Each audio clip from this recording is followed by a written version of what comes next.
Welcome to another in our series of Kehillat Israel podcasts. This is a recording of Rabbi Amy Bernstein's weekly Friday morning Torah study.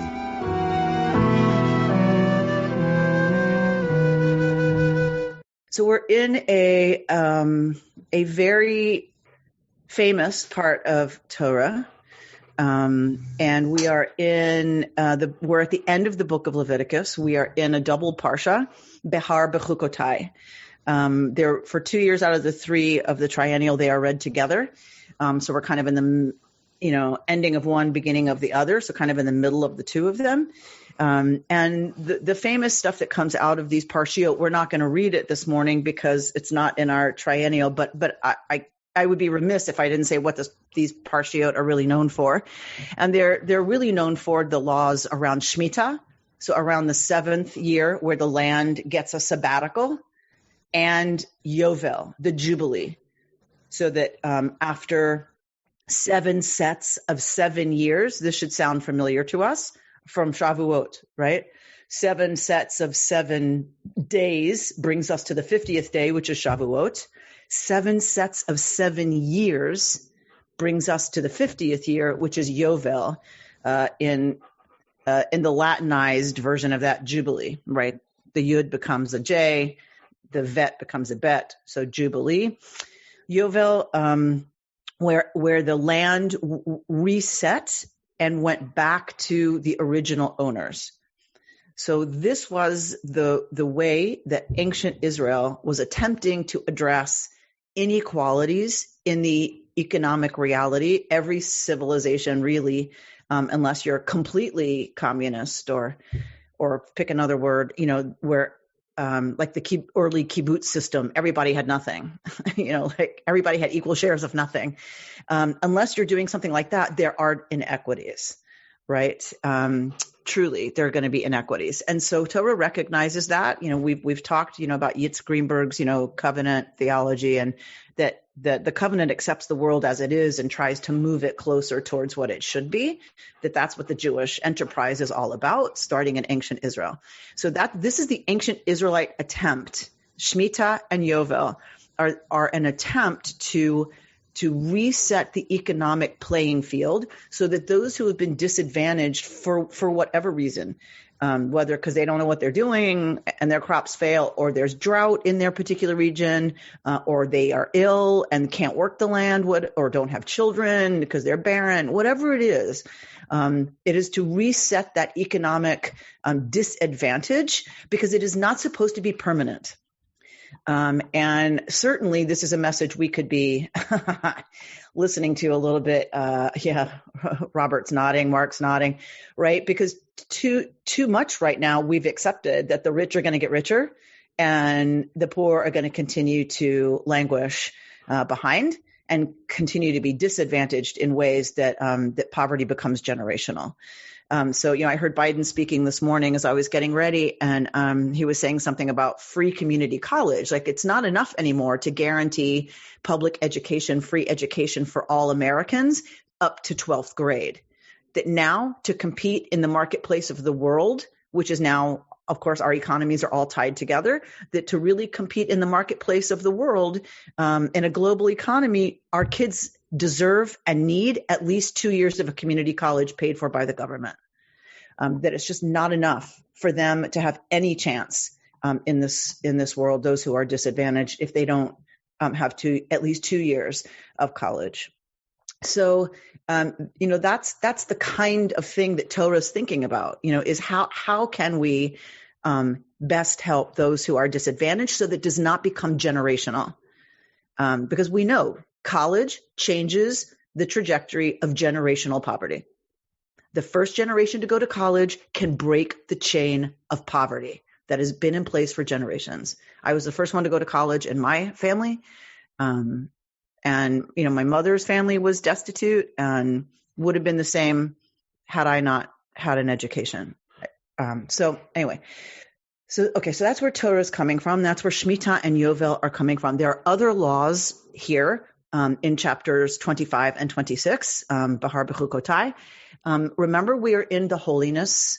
We're in the H writer. So this is P, This is a P source. This is a priestly source, but from the perspective of H. So looking at the ways that ethics and morals and values play out in everyday life, and what are some of the rules and laws around that, rather than ritual, rather than sacrifice, rather than what do the priests need to do to make it efficacious. How can we make the society morally efficacious? That's what H is concerned with, and that's part of what these laws are about. All right, so that's first, is the law code of H. At the end of every law code, in Torah, all 3 law codes, at the end we have, how are you going to enforce them? Right? Like, how do you enforce this? So it's a theocracy. Ancient Israel was a theocracy. God is the king. So these laws are coming from the king. And so they are enforceable by the king. So how do you talk about that? How do you talk about the king will enforce the law, blessings and curses, right? So this is the language of the ancient Near East around the consequences of either keeping the brit, keeping the covenant, or not keeping the covenant. Vassal kings who were conquered by a bigger king would have to sign a brit, would have to sign a covenant with the conquering king. We've heard about this before. And at the end of that agreement of what the vassal king has to do, comes the blessings and curses that will flow from either living by the covenant and keeping the agreement or not. This is very common. The language that we have here in Torah for blessings and curses is very similar to Deuteronomy, where we see another one of these sets of consequences for either holding with the covenant or not, enacting the covenant or not. And very, very similar language to the ancient Near Eastern documents that we have recovered archaeologically. So I'm being a bit of an apologist to say this is formulaic language. This is absolutely formulaic. But I want us to look, because this is really part of our parsha, is most of it is the blessings and curses, which usually make us super uncomfortable. But I feel like I'm approaching it differently this year, and I want to invite you to think about it this way and see if it holds true for you.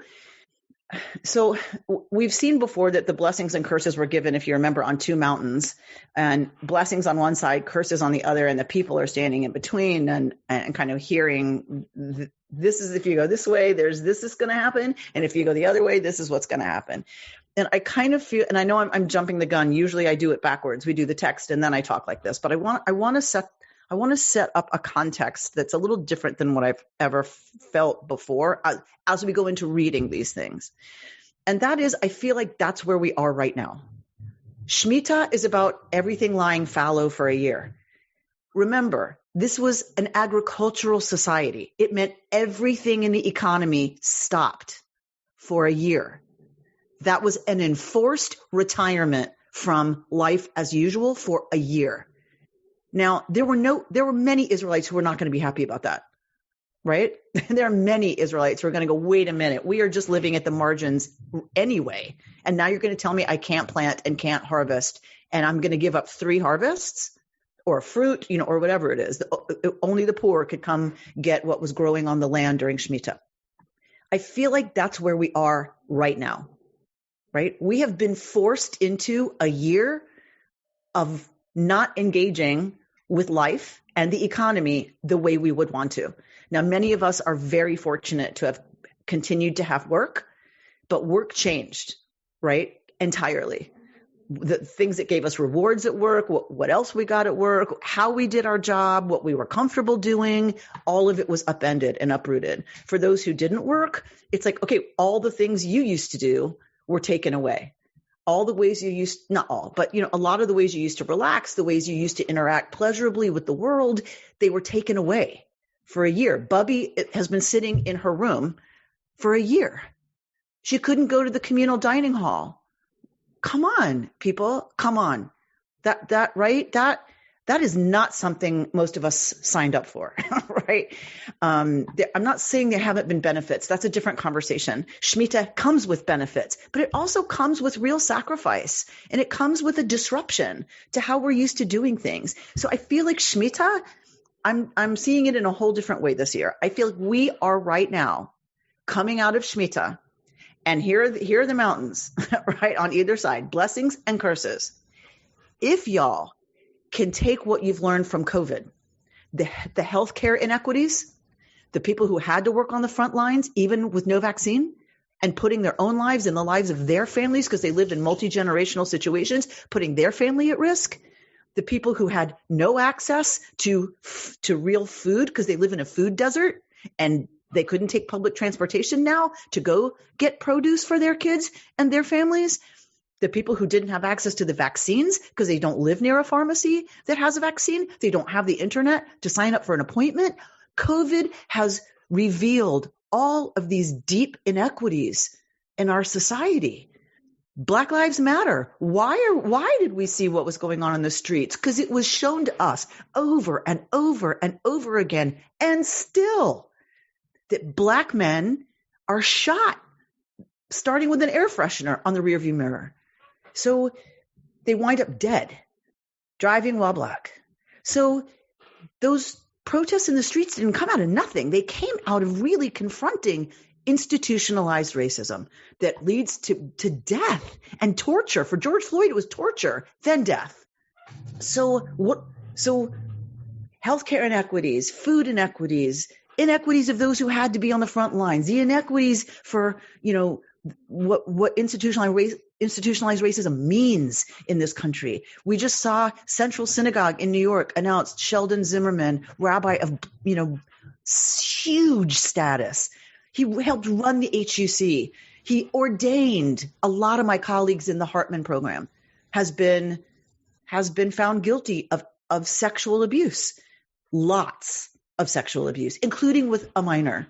And that relationship continued till she was in her 40s. She was unable to find a healthy relationship or have children with an appropriate partner because of how tangled up she was with him.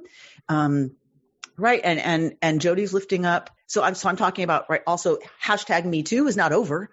Right. We tend to think, okay, that's done. Right. It's not. Right. So all of those inequities, Jody's talking about inequities in the education system. So these have all been exposed during Shemitah, during our imposed stepping back from what we're used to doing all the time, which is what Shemitah was supposed to do. Take you out of your routine, take you out of doing and shopping and going and doing and restaurants and vacations. And it takes you out and drops you down right here to take some time to focus on what's going on. Mehmet just added Asian hate. Absolutely. Kung flu, right? So I think the way I'm looking at the blessings and curses section this year is actually, I'm feeling a little bit like, right? Like, here we are between the two mountains, and what are we going to do on the other side of this? Shemitah and Yovel were about actually implementing change so that you didn't come out of Shemitah the same way you went in. It was an actual implementation of ways to change the economic system, as was Yovel. Yovel was a hard reset. So, and there's other laws in here, and we'll take a look now. Okay, the political and moral divide in our country, absolutely. Right? All of these things. And so I'm just approaching this a little differently this year. If it doesn't, sing for you, that's fine. But let's take a look a little bit at the text, and then we'll unpack a little bit more. So this is where our triennial parsha begins. So we're in the middle, of the two parshiot, like I said, towards the end of Behar, towards the beginning of Bechukotai. If your kinsman being in straits comes under your authority and you hold him as though a resident alien, let him live by your side. Do not extract from him advance or accrued interest, but fear your God. Let him live by your side as your kinsman. So somebody connected to you becomes so poor that they need to sell themselves into indentured servitude. You are supposed to take them into your home and have them live with you so that they can retain dignity And it's kind of like on you, right, to help them out. Do not lend him your money at advanced interest or give him your food at accrued interest. So you shouldn't charge interest on any money you lend this person to help them get back on their feet. Or if you're giving them, actual staples, to maintain, a healthy diet, you shouldn't charge them interest on that. We've seen this a lot. What is the underlying logic? Ani Adonai Elohechem. I am your God. Asher hotzeiti etchem eretz Mitzrayim, who took you out from the land of Egypt. Latet lachem et eretz Canaan, to give you the land of Canaan. Lihiyot lachem leElohim, to be your God. So this is loaded. It doesn't look like it. It looks like just a phrase, but we know how loaded this is. What is it saying? All these laws that went even before the one we read, what is the justification? What is God's justification for demanding this of the Israelites? I took your butts out of Egypt. I gave you this land. Why? Not because you deserve it. Not because it was made for you or meant for you. I gave it to you so that I could be your God. And that means I gave it to you, and your end of that bargain is that you allow me to be your God, which means you follow my instructions, which is to act justly with one another in these ways. If your kinsman under you continues in straits and must give himself over to you, do not subject him to the treatment of a slave, right? So if he has to become an indentured servant because he can't get back up on his feet, you're not to treat this person like you would a slave. He shall remain with you as a hired or bound laborer. He shall serve with you only until Yovel, right? Only until the Jubilee, where he will be freed. Then he and his children will be set free from your authority. He shall go back to his family and return to his ancestral holding. For they are my servants, right? They're not your servants. That's why Yovel, this is the logic under Yovel from God's perspective. Why do they have to go free in the year of Yovel? Because they are my servants who I freed from the land of Egypt. They may not give themselves over into, it should say, permanent servitude. Because I freed y'all. And these are talking about Hebrew slaves. These are talking about Hebrew indentured servants. They can't be permanent because I freed them from slavery. You shall not rule over him ruthlessly. You shall fear your God. Such male and female slaves as you have, it is from the nations round about you that you may acquire male and female slaves. You may also buy them from among the children of aliens resident among you, or from their families that are among you, whom they begot in your land. These shall become your property. So it's a different status in terms of slavery from the perspective of whether it's a Hebrew or someone who's not a Hebrew. If they're Hebrew, they cannot be, they're different. They're treated differently. There's different laws. I know that we could spend a long time talking about that, but that's not where I want to go this morning. You may keep them as a possession for your children after you. So we see in the patriarchal stories, right? Like Rachel is given her handmaiden, right? And so is Leah by their families. They are given the parents, the mom gives her daughter as a wedding gift, her handmaiden, right? So it could cross generational. It could be across generations. If a resident alien among you has prospered and your kinsman being in straits come under his authority and gives himself over to the resident alien among you or to an offshoot of an alien, and I don't love the word alien because of our associations with it, but it's the ger, right? It's the resident alien. Meaning not an Israelite. He shall have the right of redemption even after he's given himself over. One of his kinsmen shall redeem him. So if a Hebrew comes under indentured servitude to a resident alien, he doesn't give up permanent rights to his freedom. Instead, one of his kinsmen, it's on them to redeem that person, meaning buy them out from indentured servitude. All right. So then, and that's based on the Jubilee. So this is how many years remains till the Jubilee. He shall be under his authority as a laborer hired by the year, because in Jubilee he's going to go free, right? If he has not been redeemed in any of those ways, he and his children with him shall go free in the Jubilee year. For it is to me that the Israelites are servants. They are my servants, whom I freed from the land of Egypt. Ani Adonai Elohechem. I am Yod-Heh-Vav-Heh, your God. So you shall not make idols or set up carved images or pillars, meaning this is pagan worship. I am Adonai your God. You shall keep my Sabbaths and venerate my sanctuary, mine the Lord's. All right. So here comes Bechukotai, and here comes the blessings and curses that kind of enforce the laws. And we didn't read all the laws, but this enforces all of the laws that we would have studied if we studied the whole thing. Okay, so what happens if you keep all of this? If you have an economically just and ethical system, what happens? I will grant your rains in their season, so that the earth shall yield its produce, and the trees of the field their fruit. This includes Shemitah. If you observe Shemitah, if you observe a rest for the land, I will grant your rains in their season, so that the earth shall yield its produce, and the trees of the field their fruit. Your threshing shall overtake the vintage, and your vintage shall overtake the sowing. You shall eat your fill of bread and dwell securely in your land. I will grant peace in the land, and you shall lie down untroubled by anyone. I will give the land respite from vicious beasts, and no sword shall cross your land. You shall give chase to your enemies, and they shall fall before you by the sword.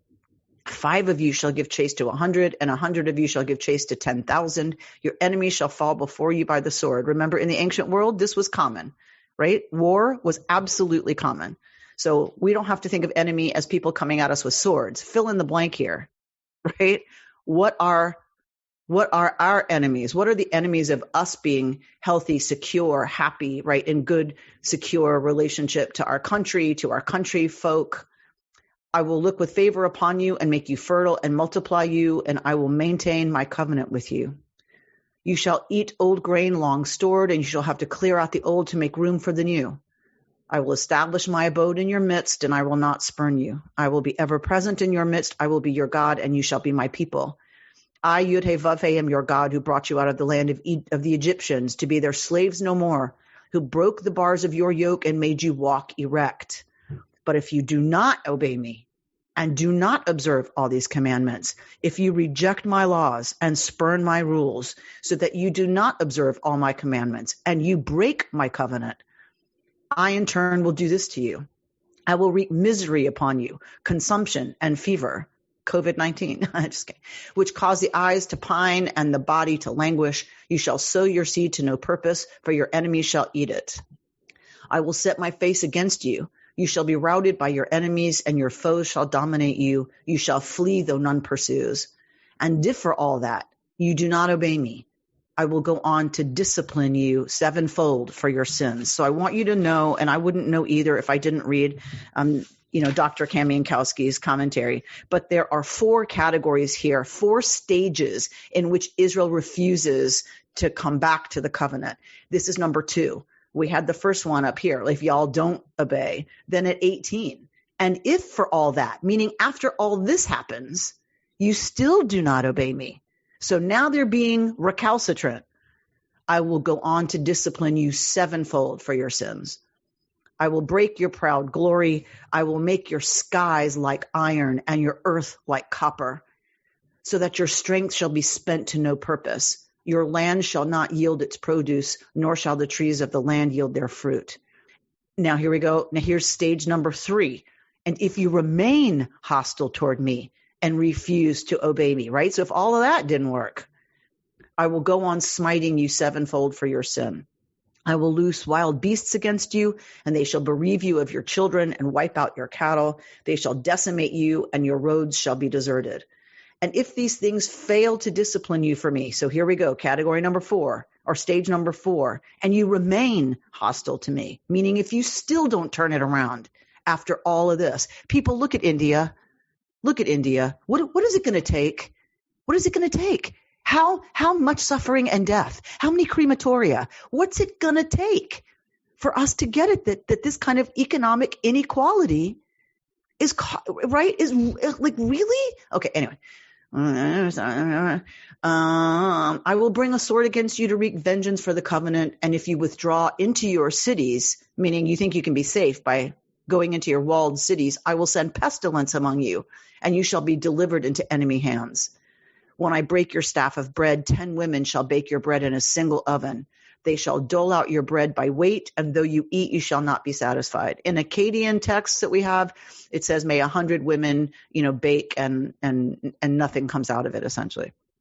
But if despite this you disobey me and remain hostile to me. Okay, so here we go. Another stage. I will act against you in wrathful hostility. I, for my part, will discipline you sevenfold for your sins. You shall eat the flesh of your sons and the flesh of your daughters. I will destroy your cult places and cut down your incense stands, and I will heap your carcasses upon your lifeless fetishes. I will spurn you. So this implies pagan worship. I will lay your cities in ruin and make your sanctuaries desolate, and I will not savor your pleasing odors, meaning your sacrifices won't mean anything at that point. I will make the land desolate so that your enemies who settle in it shall be appalled by it. And I will scatter among the nations, and I will unsheath the sword against you, and your land shall become a desolation and your cities a ruin. Some commentators suggest this is added post-exile, that all of this stuff that's so horrible is actually what the exiles witnessed with the destruction of Israel.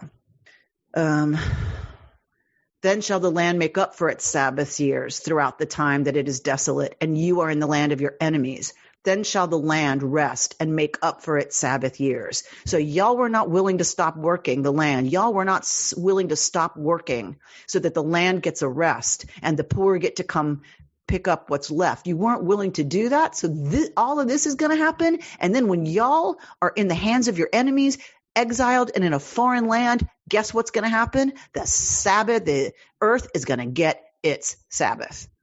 There are two ways this can happen, people. It can happen voluntarily, or you will be forced into a situation where the land will get its rest and you won't be on it anymore because you will have forfeited the right to be on it. As for those of you who survive, I will cast a faintness into their hearts in the land of their enemies, the sound of a driven leaf. Remember that book, Like a Driven Leaf? That's where it comes from. The sound of a driven leaf shall put them to flight, fleeing as though from the sword. They shall fall, though none pursues. With no one pursuing, they shall stumble over one another as before the sword. You shall not be able to stand your ground before your enemies, but shall perish among the nations, and the land of your enemies shall consume you. Those of you who survive shall be heartsick over their iniquity in the land of your enemies. More, they shall be heartsick over the iniquities of their ancestors, and they shall confess their iniquity. So here, if this is written by people who saw the exile, who saw the destruction and the suffering and the horror and lived through exile, then what are they writing? They don't stop there. That's what's going to happen. Boom, the end, right? God forbid. Where do they go? They shall confess their iniquity and the iniquities of their ancestors, in that they trespassed against me. Yea, they were hostile to me. When I, in turn, have been hostile to them and have removed them into the land of their enemies, then at last shall their obdurate heart humble itself, and they shall atone for their iniquity. Then I will remember my covenant with Jacob. So these people who are writing this, right, are also writing about a return and tshuva and forgiveness and God taking the people back in love. Then I will remember my covenant with Jacob. I will remember also my covenant with Isaac and also my covenant with Abraham. And I will remember the land. For the land shall be forsaken of them, making up for its Sabbath years. Meaning the land finally got what it deserved because y'all wouldn't do it. So I made it happen by kicking them out. Yet even then, when they are in the land of their enemies, I will not reject them or spurn them so as to destroy them. Meaning y'all are going to suffer. It's not going to be easy, but I won't destroy you. Annulling my covenant, for I am Yud-Heh-Vav-Heh, their God. I will remember in their favor the covenant with the ancients, whom I freed from the land of Egypt in the sight of the nations to be their God. I am Yud-Heh-Vav-Heh. These are the laws, rules, and instructions that Adonai established through Moses on Sinai between God's self and the Israelite people. All right, so I want to go to this piece on Shemitah, and then we'll talk. So he's talking in this. It's from Chazon, as you can see, the Jewish Lab for Sustainability, and what's his name? Nigel. I'm not sure his full name, but you can look it up because we'll send you the link. So he's saying that we don't really relate to this idea of Shemitah and all this stuff that we just read about what to do with the land. And he said, because it seems to be about agriculture And we're not, most of us, farmers, right? And we don't really live, and it's not connected ritually or even narratively with the Jewish calendar. So most of us don't pay attention and don't relate. And he says, but this is why it's important. Agriculture 20 centuries ago wasn't farming. It was life. What today is encompassed by economics, culture, politics, education, and so on. And so the teachings on Shemitah, the more you scratch them, turn out indeed not to be about farming, but rather the big issues that we still have to figure out today. How do we relate to time? What's the balance between work and rest? How do we do multi-year planning? How much is enough? How do we redress societal inequalities as inevitably they arise? What obligations do we have towards those who have less than us? What or should be the boundaries between humankind and animals? What's the proper role of debt in a healthy society? And how do we ensure the availability of credit, right? We just read about indentured servitude. That's really about debt. How do we deal with that, right? And ensure the availability of credit. Shemitah doesn't just address and critique how we live in the world today. It also, in the course of doing this, actually teaches us what Jewish tradition is about, what indeed it means to be Jewish. So that's why it's important.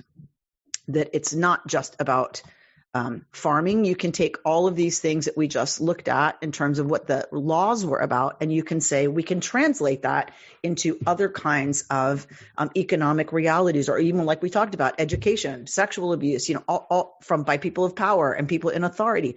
All of those things are about how do we deal with the inequities of power, inequities and that goes to racial injustice, that goes to, sexual abuse, is about power. Other things are about material wealth. Other things are about access to education, to, those kinds of resources that are immaterial, but that are absolutely critical to people not having to be enslaved. How do we have fair lending practices? I was listening to a piece on NPR about, these neighborhoods where people drive through and say, oh, see, people of color live here. Look how run down and horrible it is. But then you look at the actual lending practices around who gets a loan to be able to have a house and to be able to have it be theirs, and for them to be able to afford home improvement, for them to be able to afford to do what it is to keep that property up. And it is skewed so badly against people of color that it's like, then it's a self-fulfilling. Well, why would we lend to them? Look at how they keep their homes. Look at their neighborhoods. Why would we invest in somebody of color buying a house in that neighborhood? It's we know what's going to happen. The property value is going to go down because it's going to get run down. Well, that's so backwards, right? It's like in terms of cause and effect, but we don't like to see it that way. We don't want to have to actually own that. Okay. Judith, I see your hand up. How do we honor the cycle of Shemitah and Yovel in modern day, or do we? Well, we don't. First of all, it only holds in the land of Israel, technically. So we don't live in the land of Israel, so we don't do Yovel and Shemitah. We're doubtful that Yovel ever really happened. It's very doubtful that Yovel actually happened because it's completely impractical. And we know that the prophets yelled and screamed about the fact that people were not keeping Shemitah, and they were not keeping the freeing of slaves, of indentured servants. And so the prophets are yelling and screaming about that. So if they weren't even keeping that, it's very hard to believe people said, oh, okay, but you can take my farm and give it back to its original owners, right? Because these people were now landed, wealthy. These are the powerful people. These are the top, whatever percent. And so it's unlikely they would have done that. So we're not sure it happened in the land of Israel at all, but clearly Torah wants it to and believes that's what's just and that's what should happen. So outside the land of Israel, so remind me, Judith, and we'll go back and we'll look at what he says. The Nigel from Chazon, we'll see what he says about ways we could incorporate a Shemitah Yovel consciousness in our world. And he just lifted up some of it, like all of that was to reset things. So how do we reset some things, right? About who has access and who doesn't. whether to power, to education, to actual resources, to loans, to, all of that. He's suggesting, that we actually take these categories and try to figure out how we can address them today. Jody? I really liked the way you talked about this first and framed how we can look at it in the year of COVID, in the year of staying home, rather than just reading the text first. And then, so I really liked it this week, because it was so important for us to look at it this year and tie it in with the lessons that we've learned, and particularly what this year did for the earth, for nature, because in the very beginning, there were dolphins swimming in the Venice canals. I mean, it was an amazing rest for the earth, but then we didn't get it, I guess, because we did a ton of plastic and rubber gloves and masks. I mean, so all that sort of went away. And I just feel that it was so important now that things are opening up, that this was the Torah portion. And I love the way you did it. Thank you. Yeah. It was just stunning. Like when I read it, I've read this for, 25 years, but this is the point of Torah study, right? Like, right. Lee, yes, you read everything with us for a year. You've been through every parsha, but guess what? Right? It's different every time we read it. We come to something. It's like, whoa, I never read it like that before. And that the curses, we understand them as a theology that does not work for us. We know that. I'm not suggesting it should work for us. It also, in this year of COVID and looking at the inequities, it was very clear to me that these curses were the consequences of not letting the land rest. It's going to dry up. You're going to pull all the nutrients out of it. It's going to not yield anymore. And if you don't yield a crop, what happens? Starvation. And what happens with starvation in the region? Well, guess what?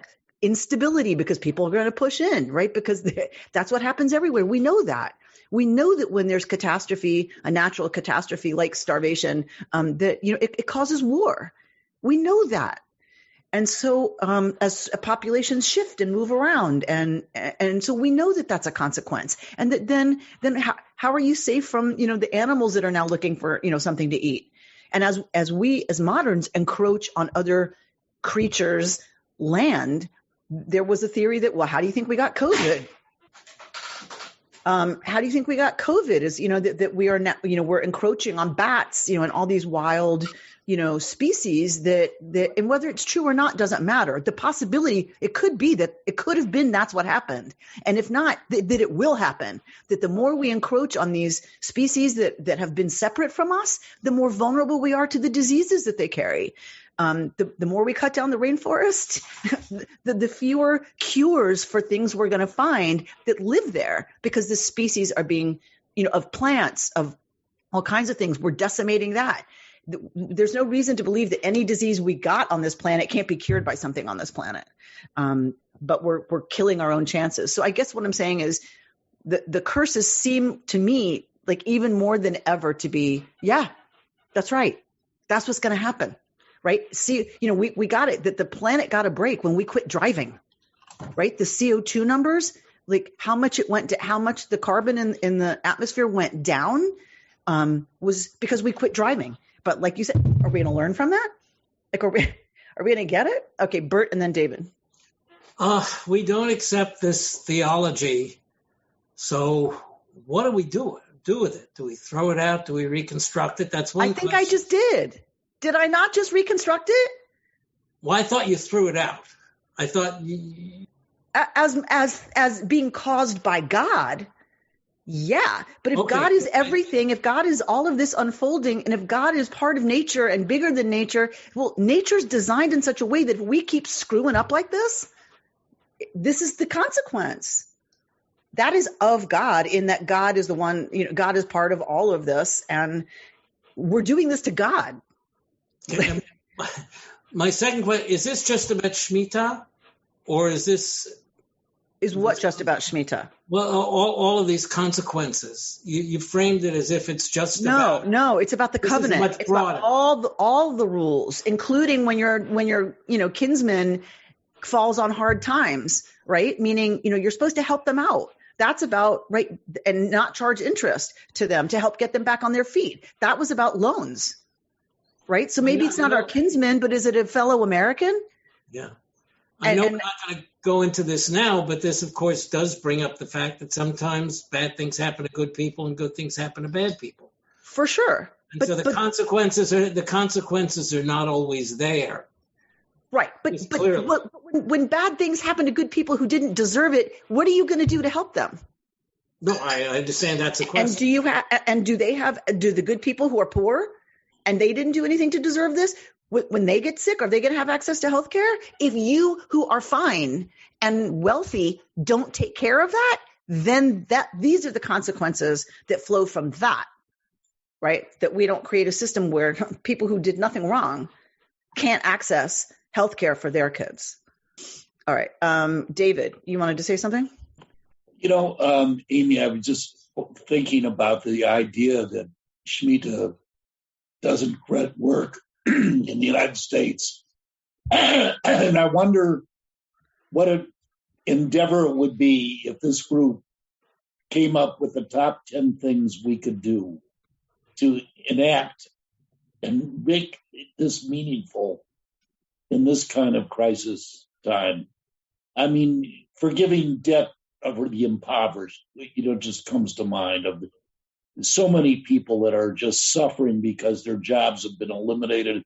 They can't live. Why can't we think about that and try to develop some program that would work with that? That's what Biden's working on, right? Like that's what I heard from him this morning. Is like, no, I'm not talking about that. I'm talking about us. I'm talking about us looking at this, taking your sermon to heart.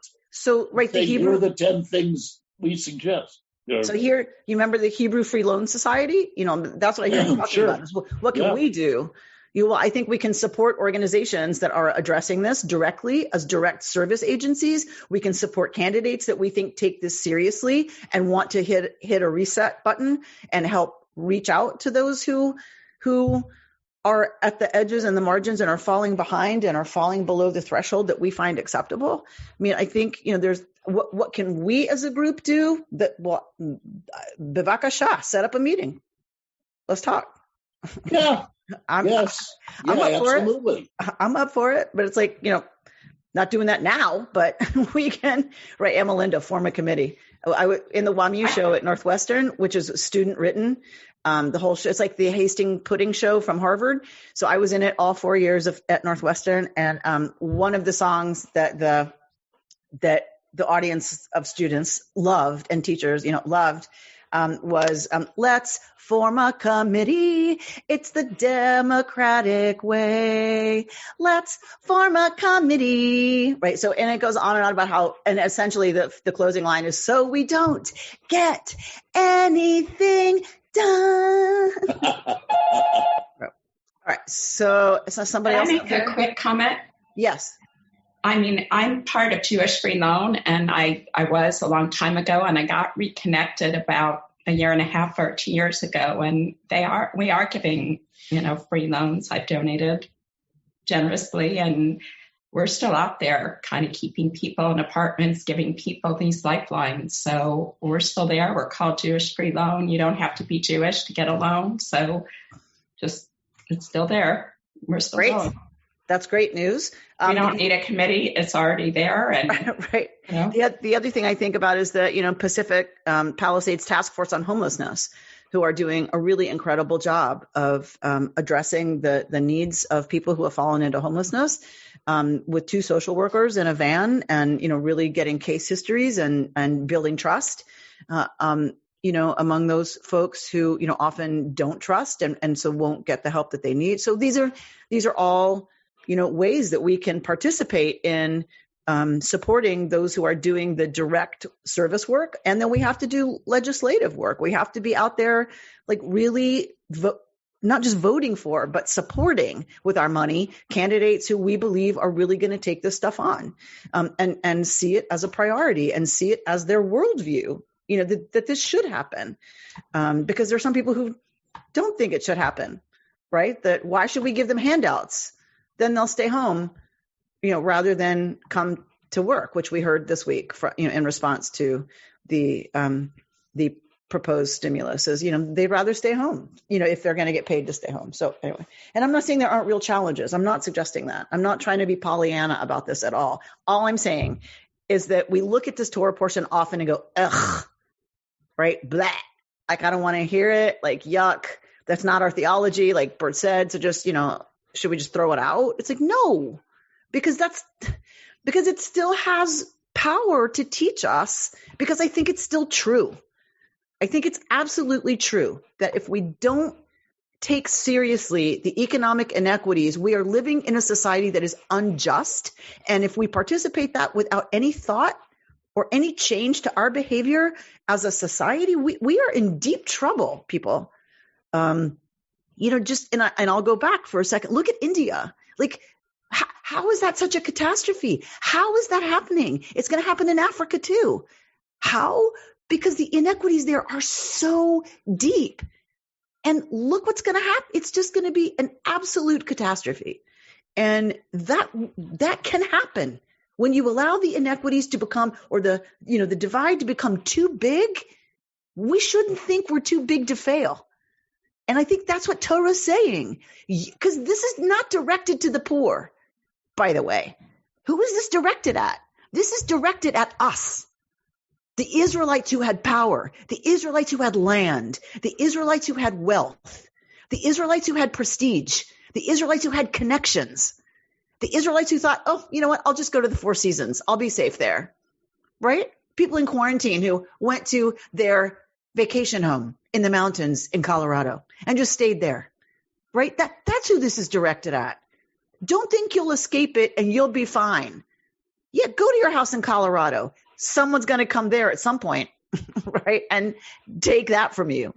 Your enemy will come and take that from you. So I just think it's this year more than ever, I feel like we're between those two mountains and listening to, okay, if we come out of this and take these things seriously and start to really think about how to address police reform and really try to put together and support people who are putting together a commission to do that, like on the ground, details, tachlis, concrete solutions and changes and hiring practices of police and training of police and all of those things, then here's the path of blessing.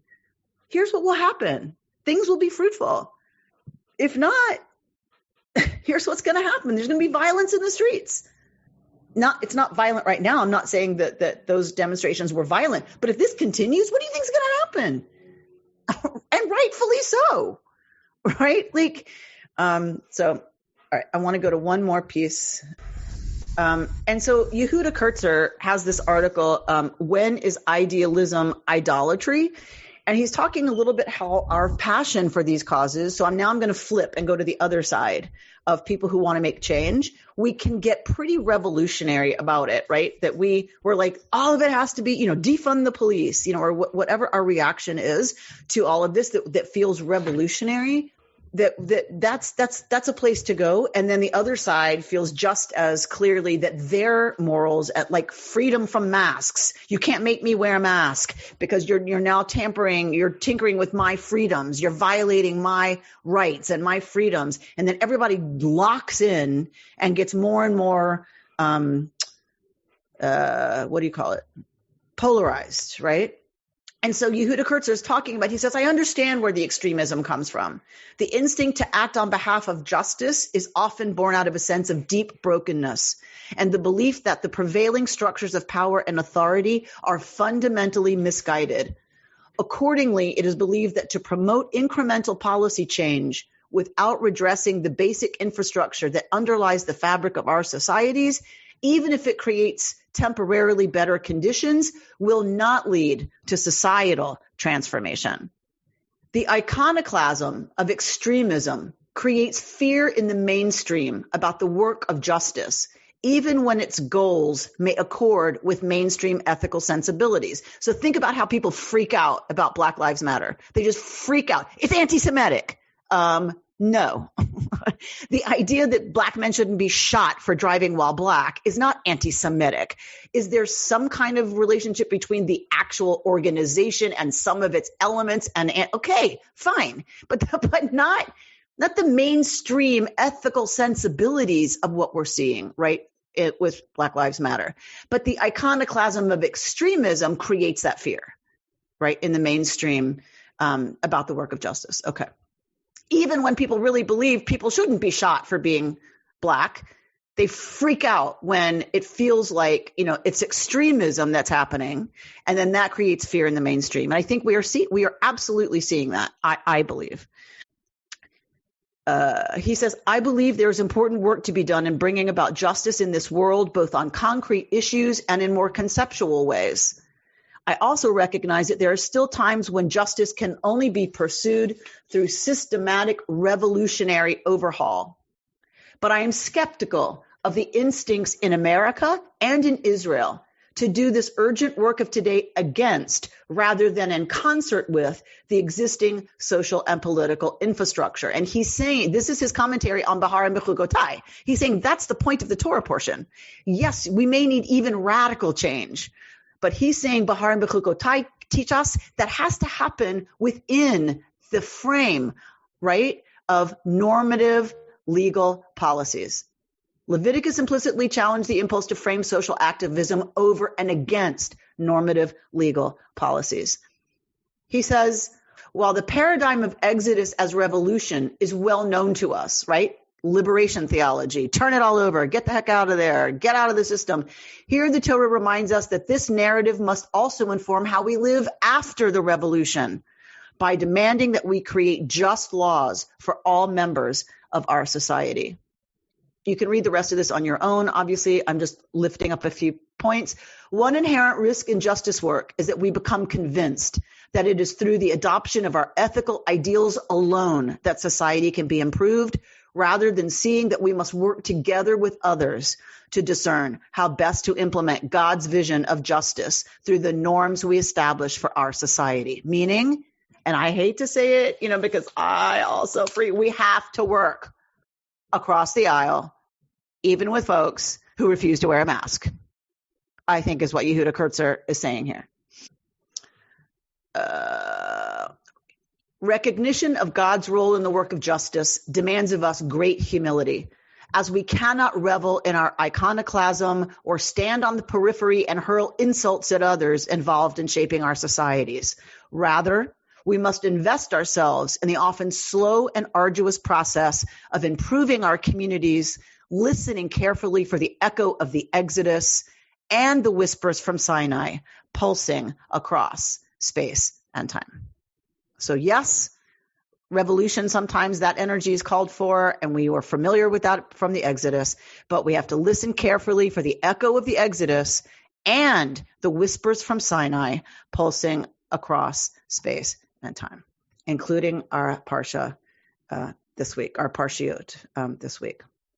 And so, Susan, you're letting us know that Jeff will come home tomorrow after 7 days in the ICU. We're very, very, very happy to hear that. We're very happy to hear that. Thank you so much. And so, prayers help. So we come to the end of the book of Leviticus. And so always when we close a book, we say together, Chazak, Chazak, V'nit Chazek, that we should be strengthened to continue studying Torah together. And also what we do is we begin the next book of the Torah. We begin together the book of Numbers, because we are never to be in between books of the Torah. On the first day of the second month, in the second year following the exodus from the land of Egypt, Adonai spoke to Moses in the wilderness of Sinai in the tent of meeting, saying, take a census of the whole Israelite community by the clans of its ancestral houses, listing the names, every male, head by head. So we have begun our study together of Bamidbar, of the book of Numbers. May we be strengthened for Lee, for you to have another year of Torah study. May we all come to the study of the book of Numbers in health and strength, and may our curiosity and our commitment to study stay strong. And I don't know a stronger group than this one.